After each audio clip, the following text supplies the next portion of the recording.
नमस्कार। आज हम एक ऐसी पहेली की बात कर रहे हैं जो हजारों साल पुरानी है। सिंधु घाटी की रहस्यमयी लिपि।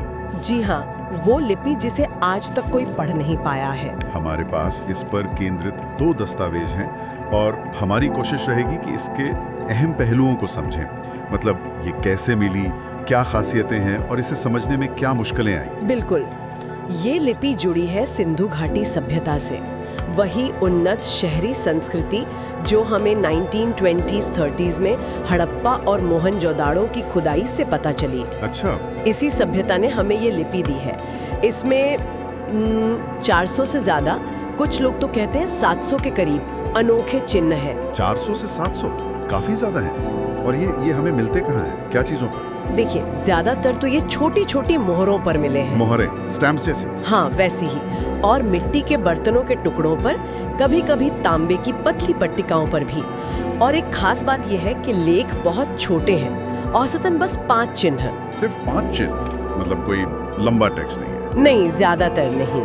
इनका इस्तेमाल मुख्य रूप से परिपक्व हड़प्पा काल में हुआ, मतलब मान लीजिए 2600 से 1900 ईसा पूर्व। और इनका फैलाव सिर्फ सिंधु नदी के आसपास या और भी कहीं? नहीं, काफी दूर तक। पाकिस्तान से लेकर उत्तर पश्चिम भारत, यहाँ तक कि अफगानिस्तान में भी इसके निशान हैं। अच्छा, ये तो मतलब एक बहुत बड़े और शायद जुड़े हुए समाज का संकेत है। सही कहा। ये फैलाव अपने आप में बहुत कुछ बताता है। अब अगर लिपि की बनावट देखें तो इसमें जानवरों, इंसानों जैसी तस्वीरें हैं। चित्रात्मक चिन्ह? हाँ, चित्रात्मक। और साथ ही रेखाओं, बिंदुओं जैसे अमूर्त डिजाइन भी हैं। कई बार तो चिन्हों को मिलाकर जैसे संयुक्त चिन्ह भी बनाए गए लगते हैं। और किस चीज पर उकेरा जाता था इन्हें? पत्थर, धातु? ज्यादातर सेल खड़ी, मतलब स्टीटाइट, जो नर्म पत्थर होता है, पर टेराकोटा, तांबा, हाथी दांत पर भी मिले हैं। और लिखने का तरीका? मैंने सुना है ये दाएं से बाएं लिखी जाती थी। हाँ, ज्यादातर विद्वान यही मानते हैं। अंदाजा ऐसे लगाते हैं कि कई बार लेख के अंत में, यानी बाईं तरफ, चिन्ह थोड़े सिकुड़े हुए से लगते हैं। जैसे जगह कम पड़ गई हो। बिल्कुल, जैसे लिखने वाले ने आखिर में जगह बचाने की कोशिश की हो। और मोहरों पर जानवरों की तस्वीरें भी होती थी। हाँ, बहुत आम है, खासकर वो एक सींग वाला जानवर जिसे यूनिकॉर्न कहते हैं। यूनिकॉर्न वो सबसे ज्यादा मिलता है। जी हाँ। और धोलावीरा जैसी जगह पर तो बड़े साइन बोर्ड जैसे लेख भी मिले हैं। Sign board?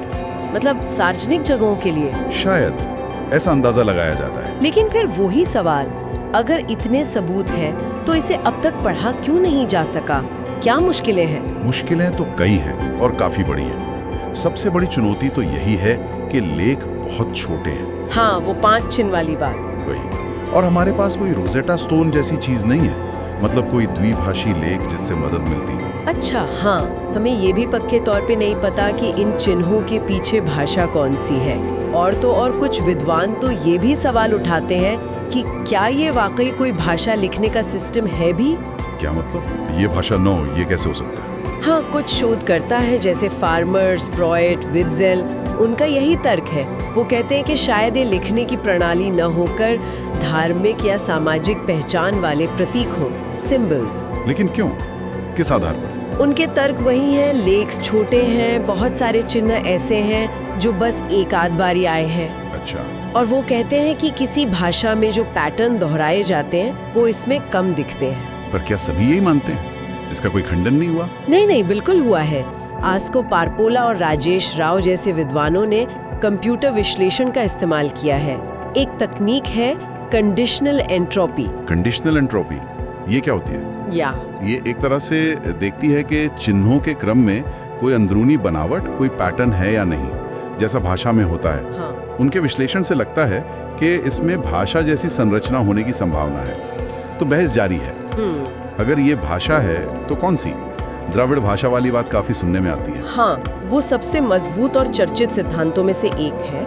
इरावथम महादेवन, आस्को पारपोला जैसे बड़े नाम मानते हैं कि ये शायद किसी प्राचीन द्रविड़ भाषा का रूप हो, जैसे तमिल या कन्नड़ का कोई पूर्वज। हाँ, कुछ वैसा ही। इसके पक्ष में कुछ तर्क भी है, जैसे बाद के संस्कृत ग्रंथों में कुछ शब्द मिलते हैं जो द्रविड़ लगते हैं। और चिन्हों के पैटर्न का विश्लेषण भी है। एक मशहूर उदाहरण है मछली और तारे के लिए द्रविड़ शब्द मीन। हाँ, मीन का मतलब मछली भी होता है और तारा भी। और लिपि में मछली का चिन्ह अक्सर मिलता है, तो शायद वो तारे का भी प्रतीक हो। वाओ, ये तो काफी दिलचस्प कनेक्शन है। अगर ये सच है तो ये दक्षिण भारत की भाषाओं के इतिहास को बहुत पीछे ले जाएगा।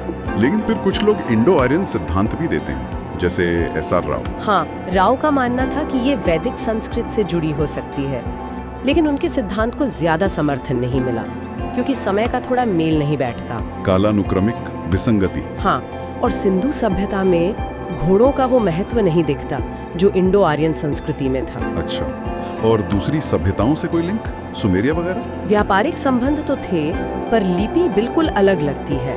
मुंडा या दूसरी भाषाओं से जोड़ने के प्रयास भी हैं, पर सबूत कमजोर है। तो फिर आखिर इन मोहरों और लेखों का इस्तेमाल किस लिए होता था? लगता है कई कामों के लिए, व्यापार में पहचान बताने या माल की गारंटी देने के लिए मोहरें लगती होंगी। ठीक है, व्यापार के लिए। जानवरों की तस्वीरों से लगता है कि धार्मिक रस्मों में भी इनका महत्व रहा होगा। धार्मिक महत्व भी। और जाहिर है इतने बड़े समाज में प्रशासनिक काम, हिसाब किताब, नियंत्रण इसके लिए भी जरूरी रही होगी। प्रशासन, व्यापार, धर्म, कई पहलू हैं। जी। और आज क्या स्थिति है? क्या कोई नई उम्मीद है इसे समझने की? देखिए, लिपि तो अभी भी अनसुलझी ही है, रहस्य है। लेकिन अच्छी बात यह है कि अब कंप्यूटर विज्ञान, AI जैसी तकनीकें पैटर्न खोजने में मदद कर रही हैं। टेक्नोलॉजी से मदद मिल रही है। हाँ, और हाल ही में तमिलनाडु के मुख्यमंत्री ने इसे समझने वाले के लिए एक बड़े इनाम की घोषणा भी की है। इनाम कितना? $1 मिलियन 2025 में रिपोर्ट हुआ था। अरे वाह, ये तो काफी बड़ा प्रोत्साहन है। बिल्कुल। और एक सवाल ये भी बना हुआ है कि क्या इसका कोई रिश्ता बाद की ब्राह्मी लिपि से है? ब्राह्मी लिपि से? हाँ, या फिर दक्षिण और मध्य भारत में मिले महापाषाण काल के जो प्रतीक चिन्ह हैं उनसे। ये भी एक शोध का विषय है। तो कुल मिलाकर सिंधु लिपि वाकई प्राचीन दुनिया की सबसे बड़ी पहेलियों में से एक है। सैकड़ों चिन्ह, हजारों लेख, पर मतलब अभी तक पता नहीं। सही कहा। ये साफ है कि ये लिपि उनके व्यापार, प्रशासन, शायद धर्म के लिए बहुत जरूरी थी। और ये सोचने पर मजबूर करता है कि क्या ये पूरी तरह खो चुकी भाषा है या भाषा से इतर कोई और जटिल प्रतीकों की व्यवस्था थी। और अगर ये कभी पढ़ी गई, हाँ, अगर इसे समझ लिया गया तो सोचिए दक्षिण एशिया के उन शुरुआती शहरी समाजों के बारे में हमारी समझ कितनी बदल सकती है। उनकी सोच, उनकी दुनिया। ये वाकई बहुत बड़ा सवाल है।